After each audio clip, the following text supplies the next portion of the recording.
Naquela sexta-feira, que deveria ser especial, enquanto as velas do meu bolo de aniversário ainda tremulavam sobre a mesa do restaurante, uma jovem garçonete deslizou um bilhete em minhas mãos que dizia apenas 6 palavras. Cuidado, não beba isso. Por instinto, troquei meu copo com o da minha nora Larissa. 15 minutos depois, ela começou a convulsionar. Mas antes de contar o que aconteceu naquela noite que mudou tudo, deixa um comentário dizendo de onde você está assistindo. Ficamos emocionados em saber que nossas histórias chegam até vocês. E se ainda não é inscrito no canal, aproveita agora, porque você não vai querer perder o que vem por aí. Meu nome é Conceição Silva. Tenho 62 anos e moro em Belo Horizonte há mais de 3 décadas. Sempre pensei que meu aniversário seria uma data tranquila, talvez um pouco mais especial por ter meu filho Carlos ao meu lado, depois de meses viajando a trabalho. Nunca imaginei que se tornaria o dia em que descobriria que alguém da minha própria família estava tentando me matar. Era uma sexta-feira chuvosa de março, quando Carlos me levou ao Don Giovanni, um restaurante italiano no bairro Savassi, que frequento há anos. O lugar tem uma atmosfera acolhedora, com luzes amareladas que refletem nas paredes de tijolo aparente e criam sombras dançantes entre as mesas de madeira escura. O aroma de manjericão fresco e alho dourado flutuava pelo ar, misturando-se com o som suave de conversas em italiano que o proprietário, Senhor Benedetto, sempre coloca para criar ambiente. Larissa, minha nora, estava sentada à minha frente com aquele sorriso que sempre me deixava levemente desconfortável. Não conseguia explicar o porquê, mas havia algo forçado naquela expressão, como se fosse um sorriso ensaiado diante do espelho. Ela usava um vestido azul marinho que destacava seus olhos claros, e seus cabelos loiros estavam presos em um coque aparentemente despreocupado, mas que eu sabia que havia levado pelo menos 20 minutos para conseguir aquele efeito casual. O restaurante fervilhava com o movimento típico do final de semana. Famílias comemorando aniversários, casais em encontros românticos, grupos de amigos rindo alto demais depois de algumas taças de vinho. Era exatamente o tipo de ambiente onde alguém poderia passar despercebido, onde um crime poderia acontecer em plena vista de dezenas de testemunhas que não perceberiam nada. Carlos havia encomendado uma garrafa do Chianti, que eu tanto aprecio, aquele com rótulo dourado que custa quase R$ 200 e que ele reserva para ocasiões especiais. Quando ele serviu nossas taças, seus olhos brilhavam com aquela alegria genuína que só vejo quando estamos juntos, longe das pressões do trabalho e das responsabilidades da vida adulta. Mãe, você está linda hoje, ele disse, levantando sua taça para um brinde preliminar. Esse vestido roxo fica perfeito em você. Por um breve momento, senti-me verdadeiramente amada e feliz. Estava usando meu vestido favorito, aquele de seda que comprei em uma liquidação na rua Halfeld há 5 anos e que sempre me faz sentir elegante. Havia me arrumado com cuidado, escolhendo a cor do batom que realça meus olhos castanhos e prendendo meu cabelo grisalho em uma lateral que disfarça as rugas do pescoço. Pedimos nossos pratos favoritos. Eu escolhi o frango à parmegiana com espaguete, como sempre faço quando venho aqui. Carlos pediu o risoto de camarão que ele diz ser o melhor de Belo Horizonte.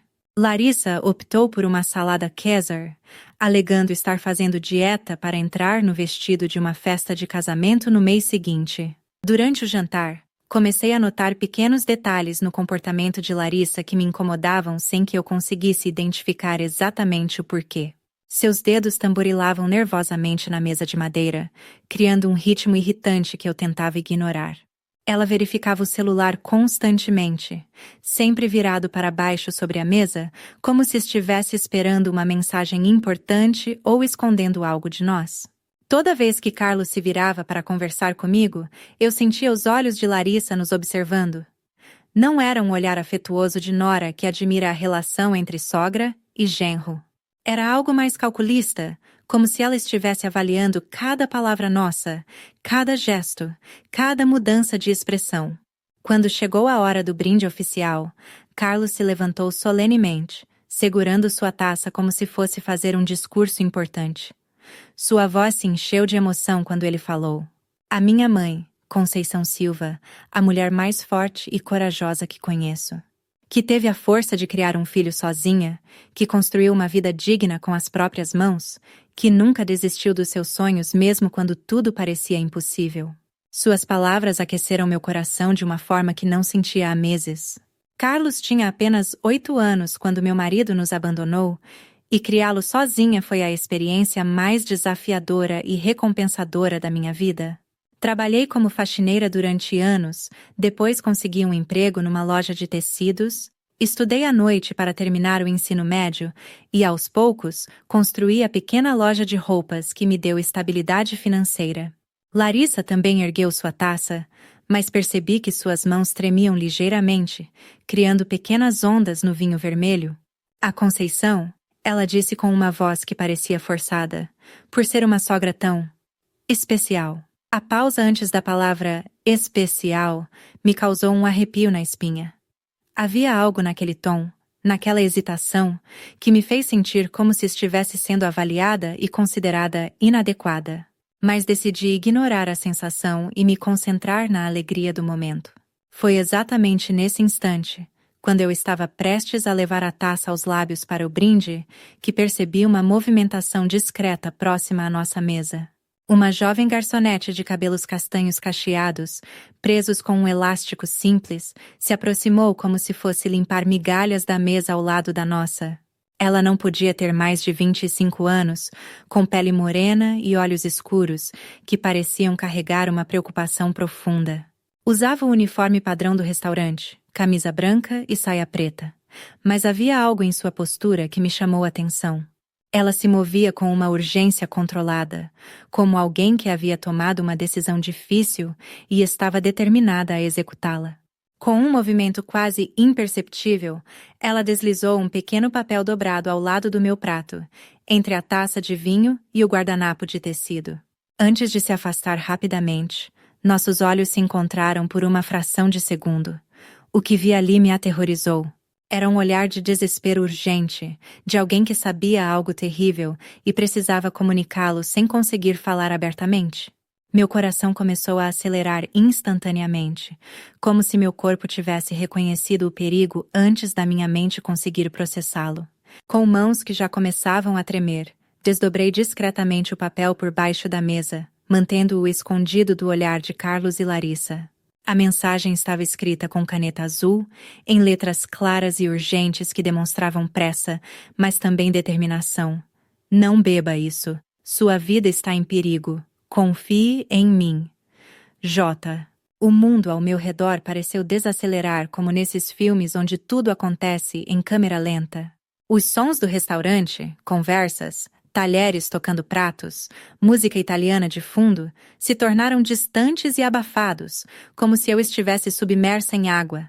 Minha primeira reação foi pensar que se tratava de uma brincadeira de muito mau gosto. Talvez alguém que me confundiu com outra pessoa. Mas havia algo nos olhos daquela garçonete, uma sinceridade desesperada que transcendia qualquer dúvida. Olhei para minha taça de vinho, que segundos antes me parecia apenas uma bebida festiva para celebrar mais um ano de vida. Agora, o líquido vermelho escuro parecia conter algo sinistro, uma ameaça líquida que poderia me destruir com apenas alguns goles. Consegui manter uma expressão que esperava parecer natural, embora por dentro minha mente funcionasse a 1000 por hora, tentando processar o que acabara de acontecer. Carlos e Larissa continuavam conversando normalmente, completamente alheios ao drama que se desenrolava diante deles. Carlos comentava sobre os planos de reforma da casa, enquanto Larissa concordava com aquele sorriso que agora me parecia ainda mais falso. "Com licença", disse, tentando manter a voz firme. "Preciso ir ao banheiro rapidamente." Levantei-me com pernas que pareciam feitas de gelatina, guardando cuidadosamente o papel no bolso interno da minha bolsa.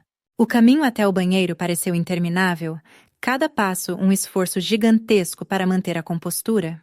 No banheiro, tranquei-me em uma das cabines e reli a mensagem várias vezes, como se as palavras pudessem mudar magicamente ou revelar algum significado diferente. Não havia assinatura além daquela letra J, apenas aquele aviso direto e aterrorizante que fazia meu estômago se revirar. Respirei fundo, olhando meu reflexo distorcido na superfície metálica da porta da cabine. Meu rosto estava pálido, com manchas vermelhas no pescoço que sempre aparecem quando estou muito nervosa. Meus olhos revelavam o terror que eu tentava desesperadamente esconder. Mas também havia algo mais, uma determinação crescente de descobrir a verdade. Quando voltei à mesa, forcei-me a agir com naturalidade, mas internamente estava em estado de alerta máximo. Observei Carlos e Larissa com um olhar completamente novo, como se estivesse vendo-os pela primeira vez. Meu filho parecia completamente normal, falando animadamente sobre a possibilidade de ser promovido a gerente na empresa de engenharia onde trabalha. Mas Larissa... havia definitivamente algo diferente nela. Seus olhos se moviam nervosamente entre minha taça intocada e meu rosto, como se estivesse esperando que eu fizesse algo específico. Quando percebeu que eu não estava bebendo, sua expressão se tornou levemente ansiosa. Conceição, você não vai beber seu vinho? Ela perguntou com uma voz que tentava soar casual. É o seu favorito, não é? Foi nesse momento que tomei a decisão que mudaria tudo. Quando Carlos se virou para chamar o garçom e pedir mais pão, aproveitei aqueles segundos preciosos de distração. Com um movimento que espero ter parecido casual, troquei minha taça com a de Larissa. O líquido era idêntico, o mesmo vinho tinto que estávamos bebendo a noite toda. Ninguém poderia notar a diferença apenas olhando. Finalmente, disse, levantando o que agora era tecnicamente meu copo. Um brinde a este momento perfeito em família. Carlos sorriu radiantemente e ergueu sua taça. Larissa, sem perceber a troca que havia acontecido bem debaixo do seu nariz, também levantou a dela, que havia sido originalmente a minha. Brindamos ao mesmo tempo. O som cristalino das taças se tocando ecoando como um sino funerário. O vinho tinha o sabor de sempre, aquela combinação de frutas vermelhas com um toque seco que eu tanto aprecio. Mas eu mal conseguia me concentrar no gosto. Todos os meus sentidos estavam focados em observar Larissa intensamente, procurando por qualquer sinal de que algo estivesse errado. A princípio, nada aconteceu. Continuamos nossa refeição normalmente. Carlos me contava sobre um projeto importante que estava desenvolvendo, um edifício residencial em Nova Lima, que seria o maior da região. Eu falava sobre meus planos de expandir a loja, talvez contratar uma funcionária para me ajudar com o atendimento. Larissa participava da conversa, mas eu podia perceber que ela estava cada vez mais inquieta. Foram exatos 7 minutos depois do brinde quando tudo começou. Larissa levou a mão direita ao estômago com uma expressão de confusão genuína. Estou me sentindo estranha, ela murmurou, sua voz soando mais rouca que o normal. Carlos imediatamente demonstrou preocupação, virando-se completamente para ela e tocando seu braço com delicadeza. O que você está sentindo, amor? Dor? Náusea? Ela balançou a cabeça lentamente, como se o movimento lhe causasse desconforto. Não sei explicar. É como se algo não estivesse certo. Mas então seu rosto começou a empalidecer visivelmente, a cor rosada saudável de suas bochechas desaparecendo, como se alguém estivesse drenando a vida dela lentamente. Suas mãos, que há poucos minutos seguravam a taça com firmeza, começaram a tremer de forma descontrolada. Não estou nada bem, ela sussurrou, e pude ver gotas de suor se formando em sua testa, apesar da temperatura agradável do restaurante com ar-condicionado. Carlos se levantou imediatamente, posicionando-se atrás da cadeira dela e segurando-a pelos ombros. Larissa, o que está acontecendo? Você quer que eu chame um médico? Eu permaneci sentada, observando a cena se desenrolar com uma mistura de horror genuíno e uma terrível compreensão do que estava acontecendo. A mensagem da garçonete ecoava em minha mente como um mantra. Sua vida está em perigo. Larissa tentou se levantar, mas suas pernas claramente não conseguiam sustentar seu peso. Ela desabou de volta na cadeira, respirando com dificuldade crescente. Seus olhos, que minutos antes brilhavam com aquela malícia calculista que eu começava a reconhecer, agora estavam vidrados e confusos. Sua pele havia adquirido um tom acinzentado que me aterrorizou. Era a cor da doença grave, da proximidade com algo muito perigoso. Chame uma ambulância! Gritei para Carlos, embora minha voz soasse estranhamente controlada considerando a situação. Agora! O pânico tomou conta do restaurante quando os outros clientes perceberam que algo grave estava acontecendo em nossa mesa. Uma senhora idosa na mesa ao lado se levantou para ajudar, enquanto um homem de terno gritava perguntando se havia algum médico presente. Senhor Benedetto, o proprietário, apareceu correndo da cozinha com um telefone na mão, já discando para o SAMU. Larissa havia perdido completamente o controle dos movimentos. Suas mãos convulsionavam involuntariamente, derrubando a taça de vinho que se estilhaçou no chão com um barulho que cortou o ar como um tiro. O líquido vermelho se espalhou pelo piso de cerâmica, criando uma mancha que parecia sangue aos meus olhos aterrorizados. Ela está tendo uma convulsão, gritou alguém atrás de mim. Carlos segurava Larissa pelos ombros, tentando impedir que ela caísse da cadeira, seus olhos cheios de pânico e desespero. Larissa, olha para mim, amor. Fica comigo. Ele repetia, sua voz quebrada pela emoção. Eu me levantei e me posicionei do outro lado, ajudando Carlos a mantê-la estável. Por mais que estivesse começando a suspeitar da verdade, ver qualquer pessoa sofrendo daquela forma me causava uma compaixão instintiva. Larissa não conseguia mais falar coerentemente, apenas emitia sons guturais que me arrepiavam a espinha. A garçonete que havia me dado o bilhete apareceu ao nosso lado com uma toalha limpa, que colocou sob a cabeça de Larissa para amortecer os movimentos. Nossos olhares se encontraram por um instante, e ela assentiu quase imperceptivelmente, como se estivesse confirmando que eu havia tomado a decisão certa. Os paramédicos chegaram em menos de 10 minutos, embora para mim tenham parecido horas intermináveis. 2 homens uniformizados entraram no restaurante carregando uma maca e uma maleta de equipamentos médicos. Eles trabalharam com eficiência profissional, verificando os sinais vitais de Larissa e fazendo perguntas rápidas para Carlos. Ela ingeriu alguma substância? Medicamentos? Drogas? Álcool? Perguntou o paramédico mais velho enquanto verificava as pupilas dilatadas de Larissa com uma pequena lanterna. Apenas vinho, respondeu Carlos desesperadamente. Estávamos jantando normalmente quando ela começou a passar mal. Enquanto eles preparavam Larissa para o transporte, aproveitei um momento de distração para me aproximar discretamente da garçonete. Ela estava recolhendo os cacos de vidro da taça quebrada, mas percebi que estava prestando atenção em nossa conversa. Obrigada, sussurrei para ela. Juliana, ela respondeu baixinho. Meu nome é Juliana Santos. Trabalho aqui há 3 meses, mas estudo enfermagem na PUC. Eu vi ela colocando algo no seu copo quando vocês chegaram. Meu sangue gelou. Você viu o quê? Ela pediu para ir ao banheiro logo depois que vocês se sentaram. Quando voltou, aproveitou um momento em que seu filho estava distraído, olhando o cardápio, e despejou algo de um pequeno frasco no seu vinho. Pensei em avisar na hora, mas não sabia como. Até que a vi levando a taça à boca. A realidade do que havia acontecido me atingiu como um soco no estômago. Larissa realmente havia tentado me envenenar. E se eu não tivesse trocado os copos, seria eu na maca neste momento, talvez até mesmo morta. A viagem de ambulância até o Hospital das Clínicas foi um pesadelo que parecia não ter fim. Larissa havia perdido a consciência completamente, e os paramédicos trabalhavam freneticamente para manter seus sinais vitais estáveis. Carlos segurava minha mão no banco lateral da maca, seus dedos gelados e trêmulos. Ela vai ficar bem, não vai? Ele perguntava repetidamente, como se repetir a pergunta pudesse garantir uma resposta positiva. Eu não sabia o que responder. Estava dividida entre a preocupação genuína pela vida de Larissa e a terrível compreensão de que ela havia planejado minha morte. Mantinha o bilhete de Juliana firmemente apertado em meu punho, como se fosse a única prova de que não estava enlouquecendo.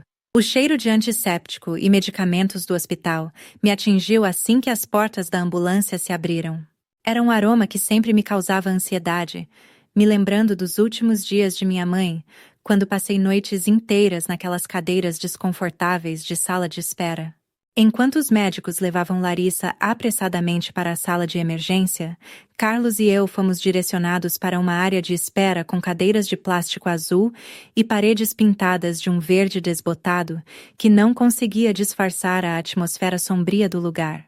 As luzes fluorescentes criavam um ambiente frio e impessoal, acentuando a sensação de irrealidade que me dominava desde o momento em que recebi aquele bilhete. Não entendo o que aconteceu. Carlos murmurava repetidamente, passando as mãos pelo cabelo castanho, em um gesto de desespero que me lembrava dele criança, quando algo o deixava confuso ou assustado. Ela estava perfeitamente bem, conversando normalmente, comendo. Talvez tenha sido algo que comeu no almoço, alguma intoxicação alimentar.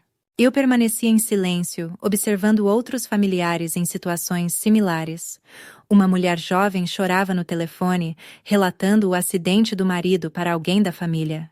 Um homem idoso caminhava de um lado para outro, claramente nervoso enquanto esperava notícias sobre sua esposa. Todos nós unidos pela incerteza e pelo medo. Não podia contar a Carlos sobre o bilhete ainda. Não até ter certeza absoluta do que realmente havia acontecido. Mas internamente, eu sabia com uma certeza que me gelava os ossos que aquilo não era uma simples intoxicação alimentar.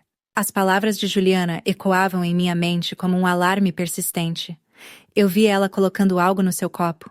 Após o que pareceram horas intermináveis, mas que o relógio na parede indicava serem apenas 45 minutos, um médico jovem com barba bem aparada e jaleco impecável se aproximou de nós. Sua expressão séria e a forma como ele verificou sua prancheta antes de falar anunciavam notícias que ele claramente não sabia como transmitir. "Vocês são família de Larissa Mendes Viana?" Ele perguntou com voz medida, profissional. "Sou o marido", respondeu Carlos imediatamente, se levantando da cadeira como se estar de pé pudesse acelerar as respostas. "Esta é minha mãe, Conceição. Como a Larissa está? Ela vai ficar bem?" O médico se sentou na cadeira à nossa frente, um gesto que instantaneamente me fez perceber a gravidade da situação. Médicos só se sentam quando têm notícias muito sérias para dar. "Sua esposa está estável por enquanto", ele começou, escolhendo cada palavra cuidadosamente. "Conseguimos controlar as convulsões e ela está sedada na UTI. Mas precisamos conversar sobre o que causou o colapso dela." Ele fez uma pausa, olhando diretamente para Carlos e depois para mim. Os resultados preliminares dos exames de sangue indicavam a presença de digoxina em níveis extremamente elevados no organismo dela. Carlos franziu a testa, claramente confuso. "Digoxina? O que é isso?" "Ela não toma nenhum medicamento regularmente.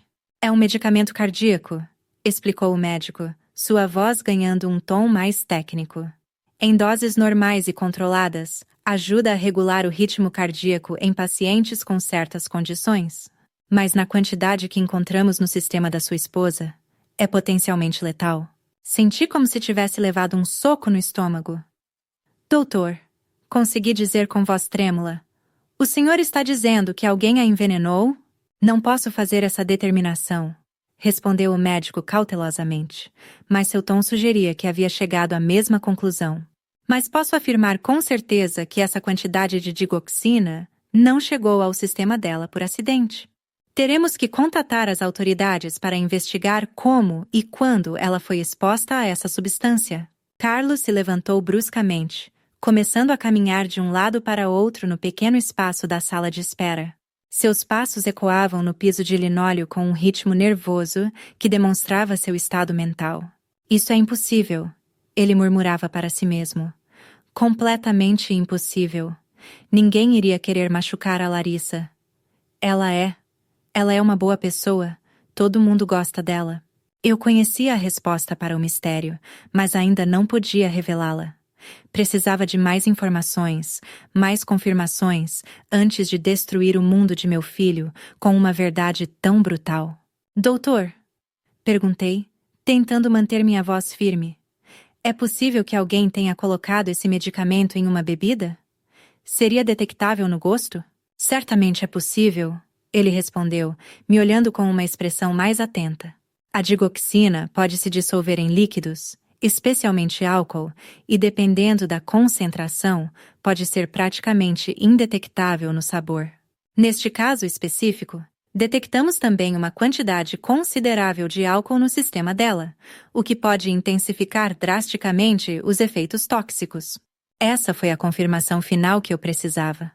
Com mãos trêmulas, retirei o papel amarrotado do bolso interno da minha bolsa e o estendi para Carlos. Seus olhos se arregalaram gradualmente conforme lia as palavras escritas por Juliana. Mãe, onde você conseguiu isso? Ele perguntou, sua voz quase um sussurro incrédulo. Contei tudo então. A garçonete, a mensagem desesperada, minha decisão instintiva de trocar os copos, o que Juliana havia me contado sobre ter visto Larissa colocando algo em minha bebida. A cada palavra que saía da minha boca, via a cor desaparecer progressivamente do rosto de Carlos. Quando terminei meu relato, ele desabou na cadeira como se tivesse perdido toda a força física. Suas mãos tremiam visivelmente enquanto ele relia o bilhete várias vezes. Não pode ser. Ele sussurrou, sua voz carregada de uma dor que eu nunca havia ouvido antes. Você está me dizendo que alguém tentou te envenenar? E que por causa da troca dos copos, foi a Larissa quem? É exatamente o que estou dizendo, respondi com voz firme, embora por dentro eu estivesse tremendo tanto quanto ele. O médico, que havia escutado nossa conversa com crescente interesse profissional, interveio com uma expressão ainda mais grave. Vou informar a polícia imediatamente, ele disse, já se levantando. E precisaremos fazer análises de sangue em vocês dois também, para garantir que não ingeriram nenhuma substância perigosa. Essa é uma situação muito séria. Quando o médico saiu da sala, Carlos e eu permanecemos em um silêncio pesado e carregado de implicações. Eu podia ver sua mente trabalhando, processando as informações, chegando lentamente às mesmas conclusões terríficas que eu havia alcançado. Mãe, ele disse finalmente, sua voz carregada de uma dor profunda. Preciso te perguntar algo, e quero que você pense muito cuidadosamente antes de responder. Eu sabia o que estava vindo, mas assenti para que ele continuasse. Você notou algo estranho no comportamento da Larissa ultimamente? Qualquer coisa diferente em casa, na forma como ela tratava você, conversas estranhas? Carlos demorou muito para formular a pergunta seguinte, como se as palavras fossem difíceis demais de pronunciar. Ela alguma vez falou sobre sua saúde mental? Sobre você precisar de ajuda ou cuidados especiais? A pergunta atingiu diretamente o núcleo de minhas suspeitas crescentes. Respirei fundo antes de responder, sabendo que minhas palavras iriam confirmar os piores medos de meu filho. Sim, Carlos. Há alguns meses ela começou a demonstrar uma preocupação excessiva com minha saúde. Dizia que me via confusa às vezes, que eu esquecia conversas que acabáramos de ter, que repetia as mesmas histórias. Minha voz falhou por um momento, mas forcei-me a continuar. Ela sugeriu várias vezes que talvez fosse prudente eu considerar opções de cuidado profissional. Disse que havia pesquisado alguns lugares muito bons para pessoas da minha idade que estavam começando a ter problemas de memória. O rosto de Carlos estava completamente branco agora. Meu Deus! Ele murmurou, cobrindo o rosto com as mãos. E eu comecei a acreditar nela. 3 horas depois, a delegacia especializada em crimes contra idosos havia se tornado meu segundo lar forçado daquela noite interminável. A detetive Sandra Matos, uma mulher de 50 anos com cabelos grisalhos presos em um coque severo e olhos perspicazes que pareciam enxergar através de mentiras, havia assumido o caso pessoalmente. Estávamos sentados em uma sala pequena com paredes cinzentas e uma mesa de fórmica arranhada, onde Carlos e eu contávamos nossa história pela 3ª vez. Cada repetição revelava detalhes que havíamos esquecido na primeira versão, pequenos fragmentos de memória que ganhavam significado sinistro sob a luz da investigação. Senhora Silva, disse a detetive, consultando suas anotações meticulosas. Preciso que me conte sobre os últimos 6 meses. Qualquer mudança no comportamento da sua nora, visitas mais frequentes, presentes inesperados, interesse súbito na sua saúde ou finanças. Fechei os olhos e me transportei de volta no tempo, revivendo momentos que na época pareciam demonstrações de carinho, mas que agora ganhavam um significado completamente diferente. Começou em setembro. Comecei, minha voz ficando mais firme conforme as lembranças se organizavam. Larissa começou a me visitar pelo menos 3 vezes por semana, sempre trazendo alguma coisa. Chá especial que ela dizia ser bom para a memória, bolinhos caseiros, vitaminas que comprava numa farmácia de manipulação no centro. A detetive levantou uma sobrancelha. Vitaminas? Que tipo? Ela dizia que eram complexos vitamínicos para idosos, especialmente formulados para prevenir declínio cognitivo. Insistia que eu tomasse uma cápsula todas as manhãs com o café. Dizia que havia lido artigos científicos sobre como a prevenção era fundamental. Carlos se remexeu desconfortavelmente na cadeira ao meu lado.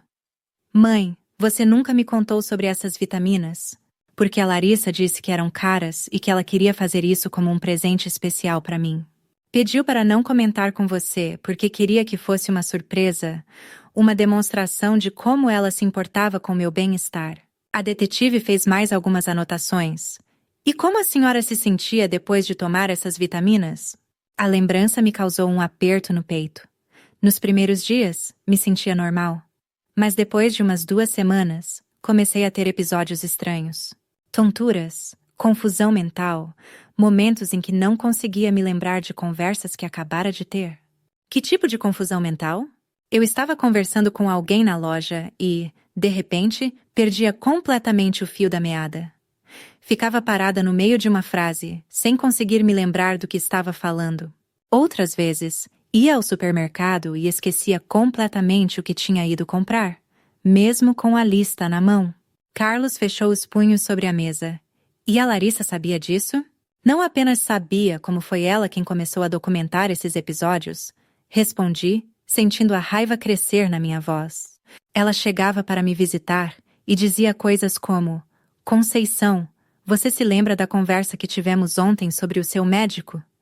Quando eu dizia que não me lembrava, ela ficava com uma expressão de preocupação fingida e anotava em um caderninho que sempre carregava. A detetive se inclinou para a frente. Ela fazia anotações sobre seus supostos esquecimentos? Sim. Dizia que era importante manter um registro para mostrar ao médico, caso fosse necessário. E sempre que Carlos vinha me visitar, ela contava a ele sobre os episódios que havia presenciado. Olhei para meu filho, que parecia devastado. E eu acreditava nela, ele murmurou. Toda vez que ela me dizia que você tinha tido um episódio, eu acreditava. Pensei que ela estava sendo uma nora dedicada ao cuidar de você. Não é sua culpa, eu disse, tocando sua mão. Ela era muito convincente, me fazia duvidar da minha própria realidade. A detetive continuou suas perguntas sistemáticas. Senhor Viana, sua esposa fez alguma sugestão sobre cuidados médicos para sua mãe? Procuração, documentos legais, mudanças no testamento? Carlos ficou visivelmente desconfortável. No mês passado, ela sugeriu que minha mãe deveria me dar procuração sobre suas finanças. Disse que era apenas por precaução, caso algo acontecesse com ela. E também, sua voz falhou. Também o quê? Insistiu a detetive. Ela havia pesquisado algumas casas de repouso especializadas em cuidados geriátricos. Lugares caros, em Brasília e São Paulo, que ela dizia serem os melhores do país para pacientes com declínio cognitivo inicial. Senti uma onda de náusea. Ela queria me internar? Ela dizia que não era internação, mas sim cuidado preventivo. Que nesses lugares você receberia estimulação cognitiva apropriada, medicação supervisionada, que seria melhor para a sua qualidade de vida. A detetive fez mais anotações. E quanto custavam esses lugares? Entre 8 e 12 mil reais por mês, Carlos respondeu com voz quase inaudível. Larissa dizia que valia o investimento, que poderíamos usar as economias da minha mãe para garantir que ela tivesse o melhor cuidado possível. O quadro completo começava a se formar, e era mais horrível do que eu havia imaginado. Larissa não apenas planejara me envenenar, mas havia preparado cuidadosamente o terreno para que minha morte parecesse natural e até mesmo esperada. Há mais alguma coisa? Perguntou a detetive. Carlos hesitou antes de responder. 3 semanas atrás, encontrei alguns frascos de medicamentos na bolsa dela.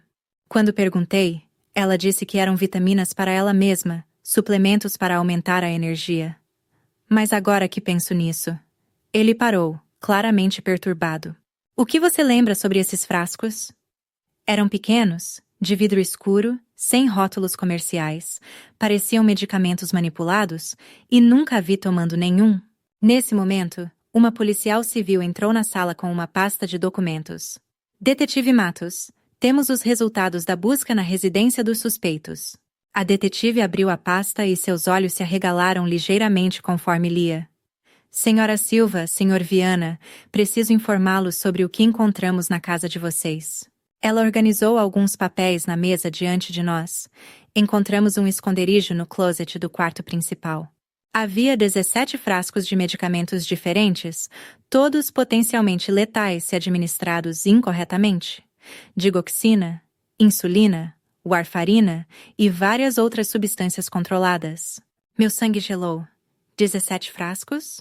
Além disso, encontramos um notebook com pesquisas extensas sobre métodos de envenenamento, sintomas de demência, como acelerar o declínio cognitivo em idosos e formas de fazer uma morte parecer natural em pacientes com problemas cardíacos. Carlos se levantou bruscamente da cadeira, caminhando até a janela pequena da sala. Meu Deus, ele murmurou. Que tipo de monstro eu trouxe para dentro da nossa família? A detetive não havia terminado. Também encontramos correspondências impressas entre Larissa e 3 diferentes casas de repouso, negociando preços e condições para a internação de um paciente com demência precoce. Nas mensagens, ela se identifica como filha da paciente e menciona ter procuração completa sobre as finanças.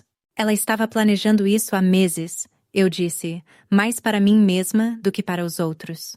Parece que sim. Mas há algo mais perturbador, continuou a detetive. Encontramos também um dossiê completo sobre outro caso. Uma idosa chamada Helena Santos, que morreu há 2 anos em circunstâncias similares. Meu coração parou. O que a senhora quer dizer? Helena Santos era a avó de Juliana Santos, a garçonete que salvou sua vida hoje à noite. Ela começou a apresentar sinais de confusão e declínio cognitivo subitamente. A família acreditou que fosse demência natural. Foi internada em uma casa de repouso cara, onde morreu 6 meses depois de insuficiência cardíaca. A sala ficou em silêncio absoluto. Carlos se virou da janela, seu rosto uma máscara de horror. E qual a conexão com Larissa? Ele perguntou, embora sua voz sugerisse que ele já sabia a resposta. Larissa Mendes trabalhava como cuidadora particular naquela época. Foi ela quem convenceu a família de Helena Santos de que a idosa precisava de cuidados institucionais. Foi ela quem recomendou a casa de repouso específica onde Helena morreu. A realidade me atingiu como uma avalanche. Ela já havia feito isso antes. Juliana Santos sempre suspeitou que algo não estava certo com a morte de sua avó. Quando reconheceu Larissa no restaurante hoje à noite, ela a estava seguindo discretamente há algumas semanas, tentando entender se suas suspeitas tinham fundamento. Carlos voltou para a mesa, desabando na cadeira. Quantas outras pessoas ela machucou?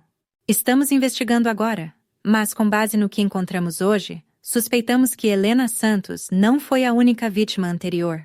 A detetive organizou seus papéis e se levantou. Vocês podem ir para casa agora, mas precisaremos de mais depoimentos nos próximos dias. E recomendo fortemente que a senhora Silva considere ficar com parentes ou amigos por algumas semanas, até que tenhamos certeza absoluta de que Larissa não representa mais nenhuma ameaça. Ela vai ficar comigo? Disse Carlos imediatamente. Não vou deixá-la sozinha nem por 1 minuto. Quando saímos da delegacia, já era quase 3 da manhã. As ruas de Belo Horizonte estavam desertas, com apenas alguns ônibus noturnos e táxis circulando pelas avenidas iluminadas. O ar da madrugada estava fresco, uma mudança bem-vinda depois das horas sufocantes que passamos em salas fechadas. No carro, Carlos dirigia em silêncio absoluto. Eu podia ver que ele estava processando tudo o que havíamos descoberto, tentando reconciliar a imagem da esposa que pensava conhecer com a realidade da mulher que havia tentado me assassinar. Mãe, ele disse finalmente, sua voz quebrada pela emoção. Me perdoa. Por favor, me perdoa por ter duvidado de você, por ter deixado que ela fizesse isso com você por tanto tempo. Carlos, respondi, segurando sua mão livre. Você não tem nada pelo que se desculpar. Larissa é uma manipuladora experiente? Ela me enganou também? Mas eu deveria ter percebido os sinais. Deveria ter questionado quando ela começou a falar sobre seus problemas de memória? Deveria ter confiado mais em você. Como você poderia saber? Ela se apresentava como a nora perfeita, preocupada com o bem-estar da sogra idosa. Qualquer pessoa teria chegado às mesmas conclusões que você. Completei. Ela é uma sociopata experiente? Provavelmente estudou exatamente como manipular famílias em situações vulneráveis. Chegamos ao apartamento de Carlos em silêncio. Era um prédio moderno em Nova Lima, com vista para as montanhas que cercam Belo Horizonte.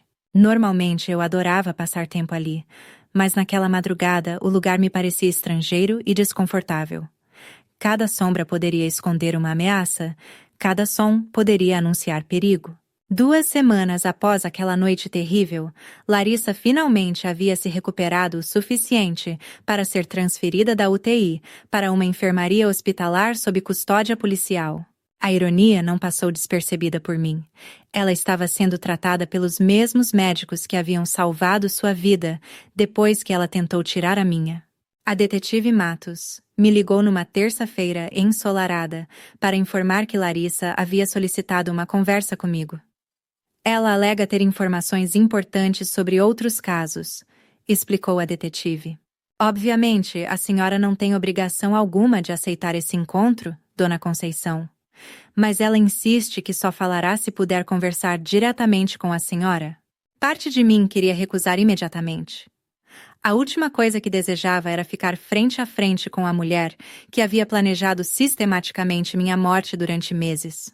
Mas outra parte, a parte que havia sobrevivido a décadas de adversidades e criado um filho sozinha, sabia que eu precisava encerrar aquele capítulo da minha vida olhando diretamente nos olhos do meu algoz. Carlos ficou horrorizado com minha decisão de aceitar o encontro. Mãe, essa mulher tentou te matar. Não temos que dar a ela a satisfação de uma conversa cara a cara. Não é para dar satisfação a ela, expliquei, enquanto escolhia cuidadosamente minha roupa para a ocasião. É para minha própria paz de espírito. Preciso ouvir dela porque fez isso.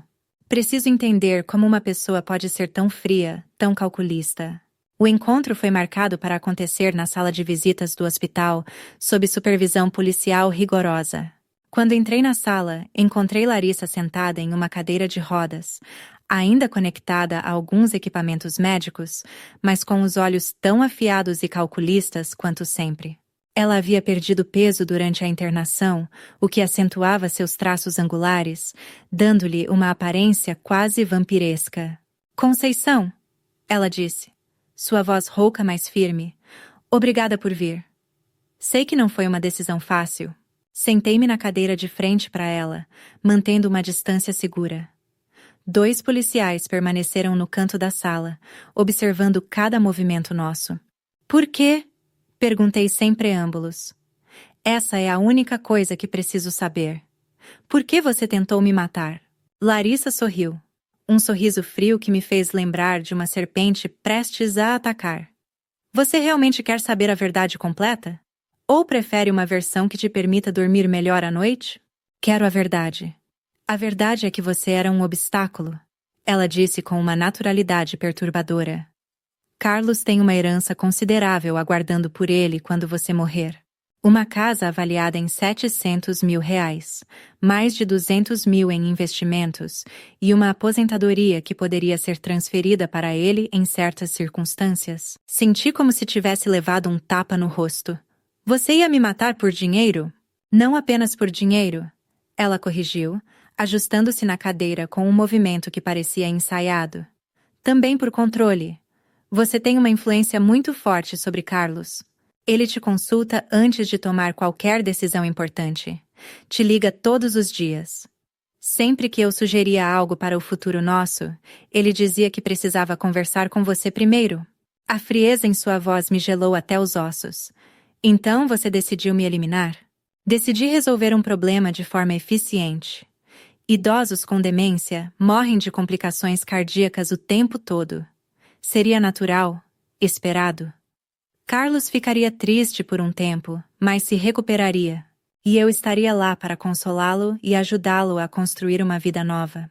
E as outras pessoas? Helena Santos? Quantas outras vítimas existem? O sorriso de Larissa se alargou, revelando dentes brancos demais. Helena foi minha primeira experiência real. Antes dela, eu apenas praticava com pacientes terminais durante meu trabalho como auxiliar de enfermagem. Acelerava processos que iam acontecer de qualquer forma. Meu estômago se revirou. Você matou pacientes em hospitais? Eu os libertei do sofrimento prolongado, ela disse, como se estivesse descrevendo um ato de misericórdia. Famílias desesperadas, custos médicos astronômicos, pessoas vegetando por meses sem esperança. Fazia um favor a todos os envolvidos. Quantas pessoas você matou ao todo? Helena foi a número 9. Você seria a 10ª. Ela fez uma pausa, saboreando o choque em meu rosto. Mas você não foi minha última vítima planejada. Meu sangue gelou. O que você quer dizer? Depois que você morresse e Carlos herdasse seus bens, eu já estava planejando a próxima fase. Carlos é um homem saudável, mas acidentes acontecem. Especialmente para pessoas que sofrem de depressão severa após perder a mãe querida. A realidade do que ela estava descrevendo me atingiu como um furação. Você ia matar Carlos também? Em cerca de 2 anos, talvez 3. Tempo suficiente para ele processar sua morte, para recuperar a herança, para nos casarmos oficialmente. Depois disso, um acidente trágico. Envenenamento por monóxido de carbono, talvez. Ou uma overdose acidental de medicamentos para depressão. Lutei contra o impulso de me levantar e sair correndo daquela sala.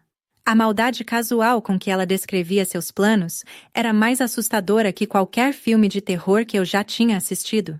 Por que você está me contando isso? Porque quero que você entenda que não foi pessoal. Não tenho nada contra você como pessoa, Conceição. Você simplesmente estava no caminho dos meus objetivos. É assim que o mundo funciona. Os mais inteligentes sobrevivem, os ingênuos são eliminados. E como você aprendeu a fazer isso? A envenenar pessoas? Internet. Ela respondeu com uma naturalidade chocante. Há fóruns inteiros dedicados ao assunto, se você souber onde procurar. Comunidades de pessoas que compartilham métodos, experiências, dicas para não ser descoberto. É surpreendente o que se pode aprender com algumas horas de pesquisa.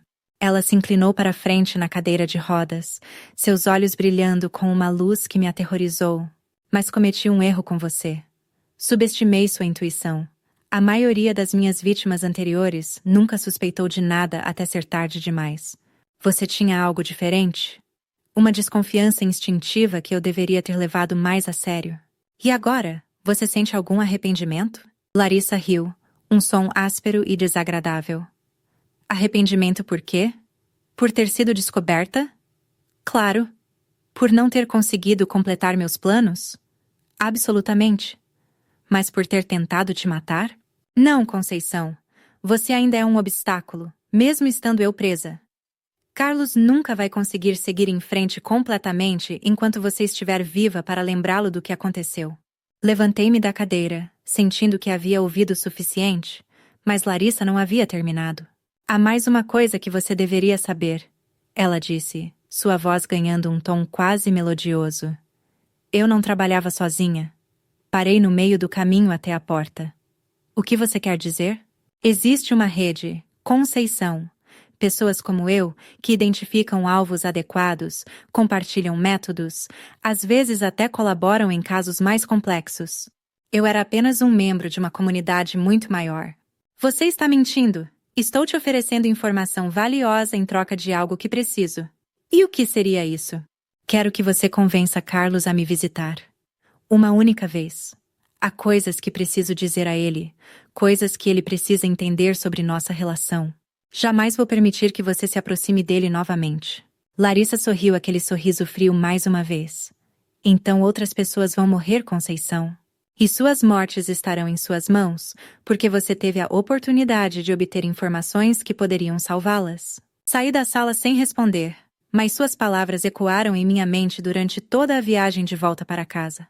Carlos estava me esperando ansiosamente, querendo saber todos os detalhes da conversa. Contei quase tudo. exceto a ameaça final sobre a suposta rede de assassinos. Não sabia se Larissa estava dizendo a verdade ou apenas tentando me manipular uma última vez. Mas uma coisa eu sabia com certeza: jamais permitiria que ela tivesse qualquer tipo de contato com meu filho novamente. 3 dias depois, a detetive Matos me ligou com notícias que confirmaram meus piores temores. Dona Conceição, precisamos conversar urgentemente. Encontramos evidências de que Larissa realmente fazia parte de uma rede organizada. Mensagens encriptadas, fóruns na Dark Web, contatos com pelo menos 7 outras pessoas envolvidas em crimes similares. Isso significa que há outras pessoas como ela por aí? Infelizmente, sim. E com base nas informações que decodificamos do computador dela, suspeitamos que há pelo menos 3 casos ativos acontecendo agora mesmo na região metropolitana de Belo Horizonte. Senti meu mundo desabar novamente. Pensava que com Larissa presa, o pesadelo havia terminado. Mas na verdade, havia apenas começado a descobrir a extensão do horror que ela representava. "O que vocês precisam de mim?" perguntei. Larissa ofereceu colaborar com a investigação em troca de uma redução de pena. Mas ela insiste que só falará se tiver uma conversa final com Carlos. Ela alega ter informações específicas sobre métodos que poderiam salvar as vítimas atuais. A manipulação era óbvia, mas e se ela realmente tivesse informações que pudessem salvar vidas?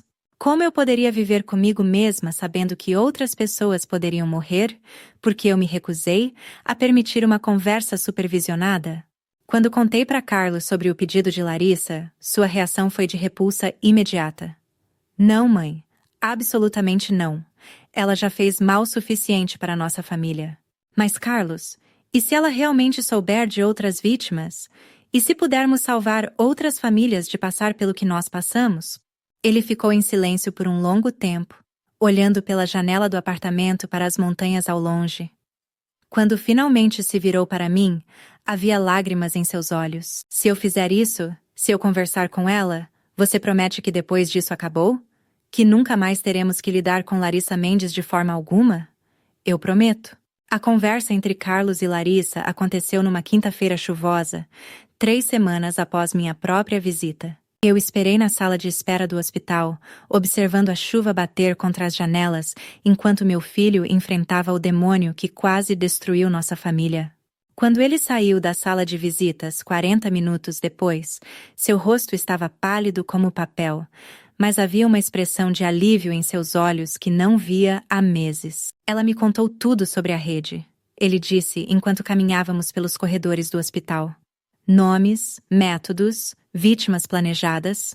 A polícia já está fazendo prisões com base nas informações dela." "E quanto a vocês dois?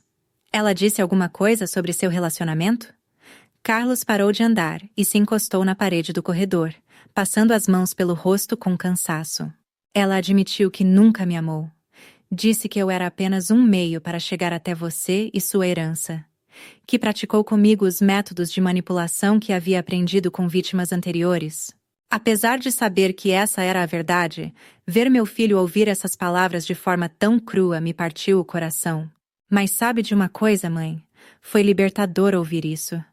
Durante semanas eu me perguntava se havia algo de real no que vivemos juntos, se existia algum sentimento genuíno por trás de todas as mentiras. Agora eu sei que não havia nada, e isso torna mais fácil seguir em frente."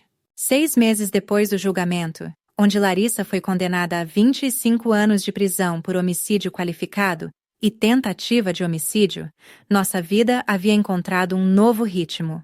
Carlos havia se mudado para um apartamento mais próximo do meu, e nos vemos praticamente todos os dias.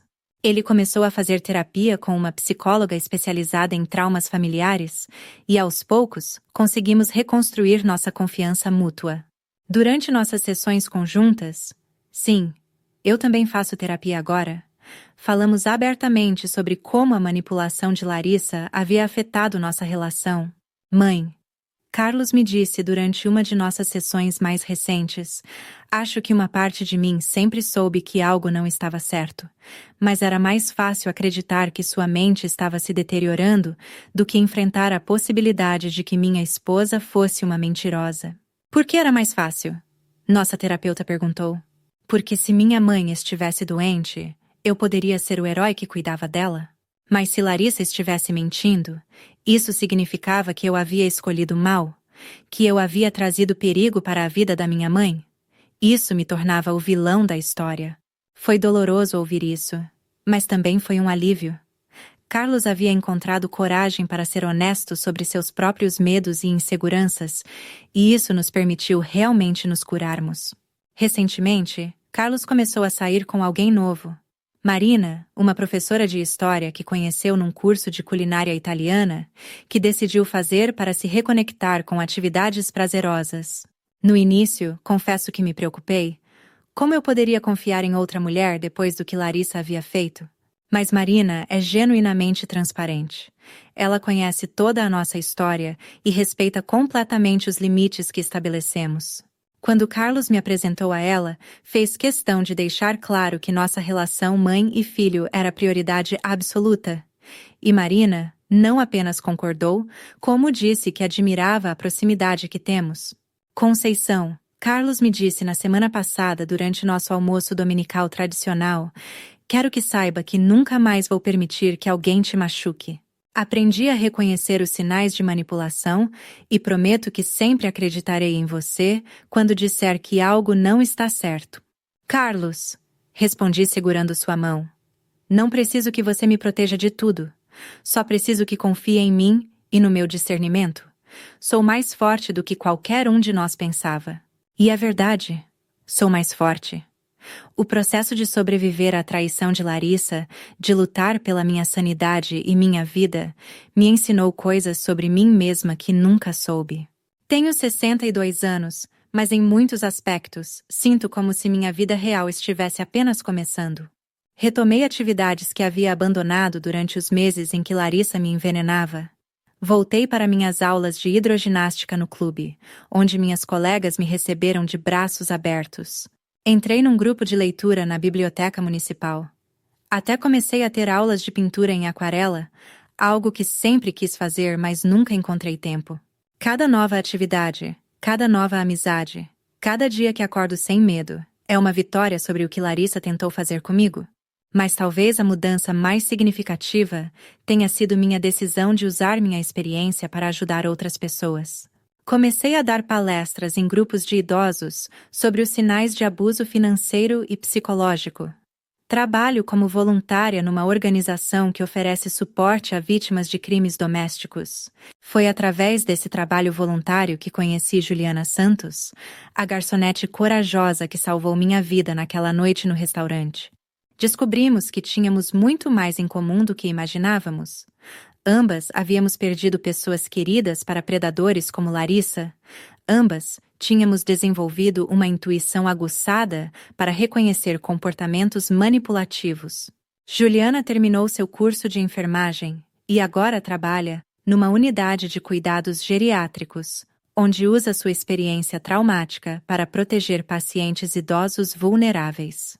Nos tornamos amigas próximas, unidas pela compreensão compartilhada de ter sobrevivido a algo inimaginável.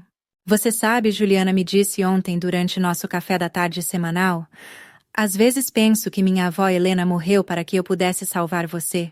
Como se o universo estivesse tentando equilibrar as coisas. Talvez, respondi. Ou talvez sua avó tenha te dado a força necessária para fazer o que era certo, quando a oportunidade surgiu. Uma tarde, enquanto regava as plantas no jardim da minha nova casa. Sim, me mudei para um lugar onde não há memórias de Larissa.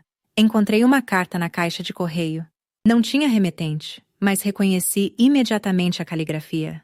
Era de Larissa, escrevendo da prisão. Por um momento, considerei jogá-la fora sem abrir. Eu não devia nada a ela, e não tinha a obrigação de ler suas palavras. Mas a curiosidade foi mais forte que minha cautela. A carta era breve e, como era típico de Larissa, completamente centrada nela mesma. Ela não pedia perdão pelo que havia feito. Em vez disso, reclamava das condições da prisão e insistia que havia sido mal interpretada. Terminava com uma frase que me fez rir, apesar de tudo. Espero que você aprecie o favor que tentei te fazer. Mesmo depois de condenada por múltiplas tentativas de homicídio, Larissa ainda se via como a heroína de sua própria história. Era um lembrete perfeito de por que ela havia sido tão perigosa e de por que minha decisão de cortar todo o contato com ela era correta. Queimei a carta na lareira naquela noite, observando as palavras se transformarem em cinzas. Foi simbólico. O último vestígio de poder que Larissa tinha sobre mim se dissolveu em fumaça e desapareceu para sempre. Esta manhã, enquanto tomo meu café na varanda da minha nova casa, observando o sol nascer sobre as montanhas de Minas Gerais, reflito sobre tudo o que perdi e tudo o que ganhei. Perdi minha inocência sobre a capacidade humana para o mal. Perdi a versão de mim mesma que acreditava que a bondade seria sempre reconhecida e recompensada. Perdi a sensação de segurança completa, que vem de não saber que existem pessoas capazes de planejar friamente a morte de outros seres humanos. Mas ganhei algo muito mais valioso. Ganhei a certeza absoluta da minha própria força. Ganhei a sabedoria que vem de sobreviver ao impensável. Ganhei uma relação mais profunda e honesta com meu filho, e ganhei a satisfação de saber que minha experiência está ajudando a proteger outras pessoas. Aos 62 anos, aprendi que a vida pode mudar em um instante. Pode se transformar em um pesadelo sem aviso, mas também pode se transformar em algo belo quando menos se espera. A chave é nunca desistir. É continuar lutando, mesmo quando parece que toda a esperança se perdeu. Há algumas semanas, recebi uma ligação da detetive Sandra Matos com uma notícia que me encheu de orgulho e satisfação. Graças às informações que Larissa forneceu durante aquela última conversa com Carlos, a polícia conseguiu desmantelar completamente a rede de assassinos que operava na região metropolitana. 17 pessoas foram presas, e pelo menos 23 vítimas potenciais foram salvas. Dona Conceição, a detetive me disse, se a senhora e seu filho não tivessem tido a coragem de enfrentar Larissa novamente, essas pessoas estariam mortas hoje. Vocês salvaram vidas. Quando desliguei o telefone, chorei pela primeira vez em meses. Mas não eram lágrimas de tristeza ou medo. Eram lágrimas de alívio, de propósito cumprido, de saber que nosso sofrimento havia servido para algo maior que nós mesmos. Sou Conceição Silva. Tenho 62 anos. Moro em Belo Horizonte e sobrevivi a uma tentativa de assassinato por parte da minha própria nora. Estou aqui para contar minha história não como uma vítima, mas como uma guerreira que se recusou a ser silenciada. E cada dia que acordo livre, sã e no controle da minha própria vida, é minha vingança mais doce contra aqueles que pensaram que poderiam me destruir. A vida me ensinou que a verdadeira força não vem de nunca cair, mas de sempre se levantar. E eu me levantei. Não apenas sobrevivi, mas prosperei. Transformei minha dor em propósito, meu medo em coragem, minha experiência em sabedoria que pode proteger outras pessoas. Se há alguém assistindo este vídeo que está passando por algo similar, que suspeita que alguém próximo pode estar tentando machucá-lo, quero que saiba. Confie no seu instinto. Sua intuição pode salvar sua vida. E nunca se sintam culpados por desconfiar de alguém da família. O amor verdadeiro não exige que você ignore os sinais de perigo.